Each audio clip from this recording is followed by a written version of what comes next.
Hello friends, welcome on my channel psychology world. And यहाँ हम बात कर रहे हैं एंटी नेट साइकोलॉजी की। एंड यहाँ हमारा थर्ड यूनिट साइकोलॉजिकल टेस्टिंग के बारे में हम यहाँ पर डिस्कस इसके टॉपिक्स हम यहाँ पे कवर कर रहे हैं। सो यहाँ पर हमने कुछ टॉपिक्स को कवर कर लिया है। एंड आज की इस वीडियो में हम वैलिडिटी के बारे में पढ़ेंगे। हालांकि वैलिडिटी को भी हम कंप्लीट कर चुके हैं, लेकिन वैलिडिटी को कौन कौन से फैक्टर्स अफेक्टेड करते हैं उसके बारे में आज की इस वीडियो में हम पढ़ेंगे। सो वीडियो को स्टार्ट करने से पहले हम यहाँ पर थोड़ा सा ब्रीफ कर लेते हैं कि हमने प्रीवियस क्लासेस में क्या क्या चीज़ें, वैलिडिटी में क्या क्या चीज़ें हमने पढ़ी थी। सो प्रीवियस क्लासेस में हमने वैलिडिटी के बारे में पढ़ा था, व्हाट इज़ वैलिडिटी, इसके टाइप्स को हमने पढ़ा था। एंड इसके 3 टाइप्स के बारे में हमने डिस्कस किया था, content validity, construct validity and criterion validity. Content validity में हमने 2 तरह से चीज़ों को समझा था, आइटम वैलिडिटी और सैम्पलिंग वैलिडिटी के बारे में हमने पढ़ा हुआ था। या इसको हम 2 इसके सब टाइप्स भी कह सकते हैं, इसके 2 सब मेथड्स भी कह सकते हैं। फेस वैलिडिटी के बारे में भी हमने पढ़ा था। एंड आगे हमने कॉन्स्ट्रक्ट वैलिडिटी के बारे में पढ़ा था। कॉन्स्ट्रक्ट वैलिडिटी के बारे में भी हमने इसकी definition, what is construct validity, कहाँ पर इसको यूज़ किया जाता है, एंड इसके कौन कौन से सब टाइप्स हैं या इसके सब मेथड्स हैं, उसको भी हमने पढ़ा हुआ था। एंड इसको भी हमने बिल्कुल डिटेल में हमने डिस्कस किया हुआ है। एंड आगे हमने बात की थी क्राइटेरियन रिलेटेड वैलिडिटी के बारे में, और इसके बारे में भी हमने पढ़ा था। इसके 2 टाइप्स के बारे में हमने डिस्कस किया हुआ था, कॉनकरेंट validity and predictive validity.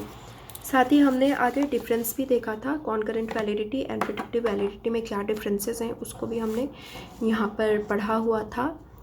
And I hope आपने वो वीडियोस देखी होगी। अगर आपने वो वीडियोस नहीं देखी है तो आप डिस्क्रिप्शन में चले जाएं, वहाँ आपको प्रीवियस वीडियोस का लिंक आपको मिल जाएगा। वहाँ से आप प्लेलिस्ट में जाकर ऑल वीडियोस को देख सकते हैं, या फिर आप मेरे चैनल में जाकर सेपरेटली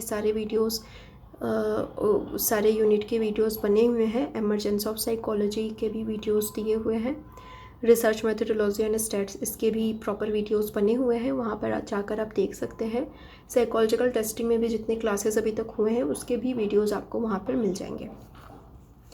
सो आज की वीडियो में हम बात करेंगे factors influencing validity of test. So आज की वीडियो को स्टार्ट करते हैं। Let's start. वैलिडिटी को प्रभावित करने वाले कारक। किसकी वैलिडिटी? किसी भी टेस्ट की वैलिडिटी को प्रभावित करने वाले कारक। तो यहाँ पर बिल्कुल ये रिसर्च किया गया और पता लगाया गया कि कौन कौन से ऐसे फैक्टर्स हैं जो कि वैलिडिटी को प्रभावित करते हैं, मीन्स वैलिडिटी को टेस्ट की वैलिडिटी को बढ़ाते हैं या टेस्ट की वैलिडिटी को कम करते हैं। उसमें सबसे पहला है परीक्षण की लंबाई, length of the test. Means ऐसा देखा गया है बेसिकली कि अगर किसी टेस्ट की लंबाई अधिक होती है तो उसकी रिलायबिलिटी और उसकी वैलिडिटी भी ज़्यादा होती है, क्योंकि वहाँ पर क्वेश्चंस या फिर आइटम्स जब ज़्यादा होते हैं तो वहाँ पर उसकी रिलायबिलिटी और वैलिडिटी को मेज़र करना बहुत ही ईजी हो जाता है। तो बेसिकली हम कह सकते हैं कि अगर कोई भी टेस्ट अगर लंबा टेस्ट है तो वहाँ पर वो ज़्यादा वैलिड होगा, ज़्यादा रिलायबल होगा। लेकिन अगर टेस्ट की जो लेंथ है वो अगर कम है, अगर कम एकांश उसमें है, तो उसकी रिलायबिलिटी और वैलिडिटी भी कम हो सकती है। नेक्स्ट है समूह विभिन्नता, ग्रुप वेरिएबिलिटी। इसमें क्या है कि अगर समूह परीक्षण द्वारा मापे गए गुण या क्षमता में भिन्नता ना हो, समानता हो, तो वैधता उच्च होती है। मीन्स इसमें क्या है कि अगर अलग अलग ग्रुप्स बनाए गए हैं और उन पर किसी टेस्ट को अप्लाई किया गया है और अगर सब में सेम ही रिजल्ट अगर आता है तो वहाँ पर उसकी वैलिडिटी ज़्यादा होती है। और साथ ही जितने ज़्यादा ग्रुप्स पर इसको अप्लाई किया जाता है, अगर सभी ग्रुप्स में सेम रिज़ल्ट आता है तो वहाँ पर उसकी वैलिडिटी, टेस्ट की वैलिडिटी और रिलायबिलिटी दोनों ही अधिक होगी। लेकिन अगर उसमें वेरिएबिलिटी ज़्यादा होती है तो वहाँ पर उसकी वैलिडिटी भी कम हो जाती है। नेक्स्ट है निर्देश का स्वरूप, नेचर ऑफ डायरेक्शन।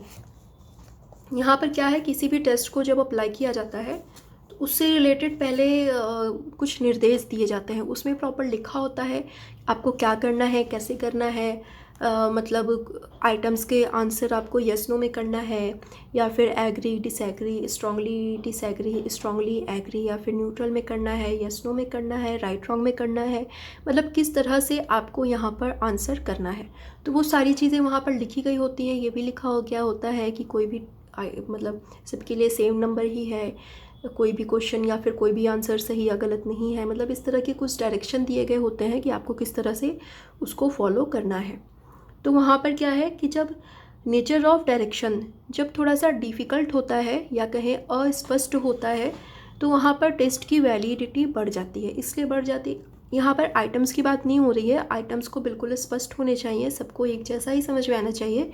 यहाँ पर मैं डायरेक्शन के बारे में बात कर रही हूँ कि जो किसी भी टेस्ट को अप्लाई करने से पहले जो डायरेक्शन या इंस्ट्रक्शंस दिए गए होते हैं फॉलो करने के लिए, वो अगर अस्पष्ट होते हैं या थोड़े से डिफ़िकल्ट होते हैं, तो वहाँ पर क्या होता है कि जितने भी अलग अलग सैम्पल्स होते हैं वो अपने अपने अकॉर्डिंग उसका रिज़ल्ट मतलब उसको अपने अपने अकॉर्डिंग समझते हैं, उसका कंक्लूज़न वो अपने अपने अकॉर्डिंग निकालते हैं। तो यहाँ पर मतलब बायस्ड होने की संभावना यहाँ पर नहीं के बराबर हो जाती है और वहाँ पर वैलिडिटी यहाँ पर उच्च देखी जाती है। नेक्स्ट हम देखते हैं अनुप्रयुक्त एकांशों को परीक्षण में सम्मिलित कर लेना। यहाँ पर क्या है, जब परीक्षण की वैधता को बढ़ाने के ख्याल से परीक्षण में कुछ ऐसे एकांशों को भी जोड़ लिया जाता है जिनमें अस्पष्टता अधिक होती है और उनका कठिनाई स्तर भी अधिक होता है, अधिक या कम होता है, तो इससे परीक्षण की वैधता कम होती है। यहाँ पर जैसे मैंने बताया, ऊपर मैंने बताया कि जब इंस्ट्रक्शंस अस्पष्ट होते हैं तो वैलिडिटी अधिक होती है, लेकिन जब आइटम्स अस्पष्ट होंगे तो वहाँ पर वैलिडिटी कम हो जाती है।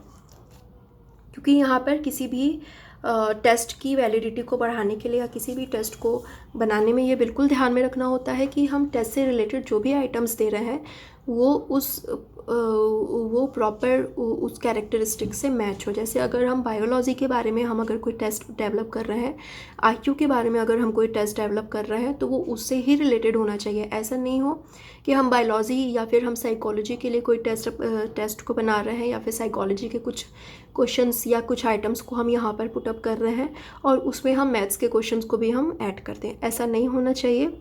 बिल्कुल जिस चीज़ से रिलेटेड हमारा परीक्षण हम बना रहे हैं उस पर ही बेस्ड हमारे आइटम्स या क्वेश्चंस या एकांश हमारे होने चाहिए। अगर ऐसा होता है तो वैलिडिटी अधिक होती है, अगर ऐसा नहीं होता है तो वैलिडिटी कम होती है। नेक्स्ट है सामाजिक सांस्कृतिक विभिन्नता, सोशियो कल्चरल डिफरेंसेस। यहाँ पर ये बिल्कुल क्लियर है। बहुत सारे परीक्षण या टेस्ट को जब डेवलप किया जाता है तो उसके नॉर्म में ये चीज़ पहले ही लिख दिया जाता है कि इस टेस्ट को किस कल्चर पे, किस कंट्री पर ये बेस्ड है और कहाँ पर ये सही तरीके से काम करेगा। बट कुछ ऐसे भी टेस्ट होते हैं जो कि हर कल्चर पर एक जैसा ही काम करते हैं, जिसको कि हर तरह के कल्चर पर, हर कंट्री पर, जिसको कि हर कंट्री के अलग अलग पीपल्स पर अप्लाई किया जा सकता है, हर कल्चर के लोगों पर अप्लाई किया जा सकता है, लेकिन सारे टेस्ट ऐसे नहीं होते हैं। तो इसलिए परीक्षण की वैधता इस पे भी डिपेंड करती है कि अगर किसी खास कल्चर पर या संस्कृति पर या किसी खास समूह के लोगों पर को ध्यान में रखकर अगर कोई टेस्ट को डेवलप किया जा रहा है तो वहाँ पर वो उसी के लिए वैलिड होगा। उससे अलग ग्रुप के लिए, उससे अलग कल्चर के लिए वो टेस्ट वैलिड नहीं होगा। जैसे अगर कोई स्टडी की जाए, जैसे ट्राइबल ग्रुप्स पर अगर कोई स्टडी करी जाए, ट्राइबल ग्रुप्स कैसे, उनका रहन सहन कैसा है, उनका सोचने का तरीका कैसा है, उनकी थिंकिंग कैसी है, एंड एजुकेशन के बारे में वो क्या सोचते हैं, मुख्य धारा से जुड़ना चाहते हैं या नहीं जुड़ना चाहते, मतलब इस तरह के एकांश उसमें हो सकते हैं। अगर इस तरह से रिलेटेड कोई स्टडी करी जाए तो वहाँ पर वो जो टेस्ट होगा वो ट्राइबल ग्रुप्स पर ही वो वैलिड होगा। जब उसको नॉर्मल लोगों पर, नॉर्मल पढ़े लिखे एजुकेटेड लोगों पर उसको अप्लाई किया जाएगा तो वहाँ पर वो वैलिड नहीं होगा। तो ये चीज़ ध्यान में रखना चाहिए कि जिस टेस्ट को जिस कल्चर के लिए बनाया जा रहा है वहीं पर उसको अप्लाई किया जाए। लेकिन कुछ ऐसे भी टेस्ट होते हैं, जैसे रेवंस प्रोग्रेसिव मैट्रिक्स है जो कि कल्चर फ्री है। कल्चर फ्री टेस्ट जिसको कहा जाता है, वो हर तरह के कल्चर पर, हर तरह के ग्रुप्स पर इसको अप्लाई किया जा सकता है। सो आई थिंक आपको ये क्लियर हो गया होगा, आप अच्छे से इसको समझ गए होंगे। एंड वैलिडिटी में अब आपको कहीं भी कोई प्रॉब्लम नहीं होने वाली है, मुझे ऐसा लगता है। फिर भी अगर कहीं कोई प्रॉब्लम होती है तो कमेंट सेक्शन में आपके लिए फ्री है कमेंट करने के लिए। आप कमेंट करके मुझे बता सकते हैं, कुछ पूछना हो तो पूछ सकते हैं। एंड वीडियो अगर आपको अच्छी लगे तो वीडियो को लाइक कर दें। एंड अभी तक अगर आपने हमारे चैनल को सब्सक्राइब नहीं किया है तो चैनल को सब्सक्राइब कर लें। और एग्ज़ामिनेशन के डेट अब पोस्टपोन्ड हो चुके हैं, न्यू डेट अभी नहीं आई है, न्यू डेट आ जाएगी। और ऐसा है कि एग्ज़ाम से 15 डेज़ पहले ही आपका न्यू डेट आ जाए, इसलिए आप रिलैक्स बिल्कुल भी मत होइए। आपने अपनी तैयारी को आपने जैसे जारी रखा हुआ था बिल्कुल उसी तरीके से आप अपनी पढ़ाई में, अपनी तैयारी में लगे रहें। एंड आपको टाइम मिला हुआ है, इसका पूरा यूटिलाइज़ करें आप, क्योंकि पहले तो ये था कि साल भर में इस साल 2021 में 3 बार नेट का एग्ज़ाम लिया जाएगा, लेकिन ऐसा होना पॉसिबल नहीं लग रहा है क्योंकि कोविड के केसेस इतने बढ़ते जा रहे हैं। 2 बार भी अगर एग्ज़ाम हो जाए तो वो भी बड़ी बात होगी। तो इसलिए ज़्यादा चांसेस आपको मिलने वाले नहीं हैं। ये टाइम आपको मिला हुआ है, इसको बिल्कुल यूटिलाइज़ करें। आप अपनी पढ़ाई को जारी रखें, प्रीवियस पेपर्स को ज़रूर से ज़रूर सॉल्व करें।